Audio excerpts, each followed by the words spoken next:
She had a little cafe, a hole in the wall, and she would put dust over the door. So when people came in, the bell would ring and dust would fall on them. Oh, no. Yes, they called it goofer dust. Well, right across the street was her competitor, and they would have goofer dust too. So she would go back and forth to down deep south like, New Orleans, Carolina, all like, New Orleans, deep, where you're from, and go get stronger and stronger formulas.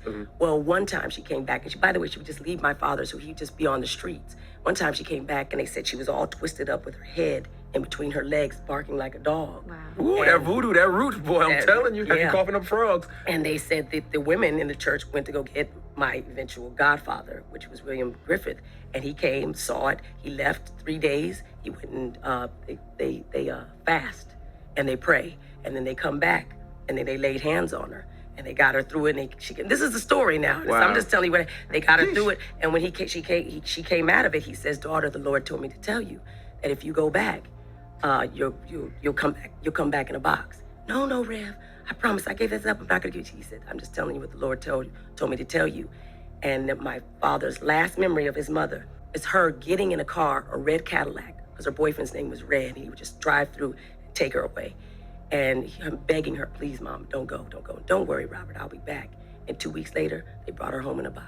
I had my mom and my grandmother when she was alive, but we've had conversations like, don't eat everyone's food. Be careful if you don't let anyone use your brush, because there's people who are witches and warlocks, and they take things. They take hair, they take fingernails, they take all these different personal items if you are not aware or you don't have discernment, and they'll try to put a hex on you. And if you don't have Jesus in your heart, if you don't have the covering of Jesus, this is something that will attack you because you don't have the blood covering of Jesus Christ. A lot of people try to downplay it and say, oh, this is superstition and this is just all in your mind.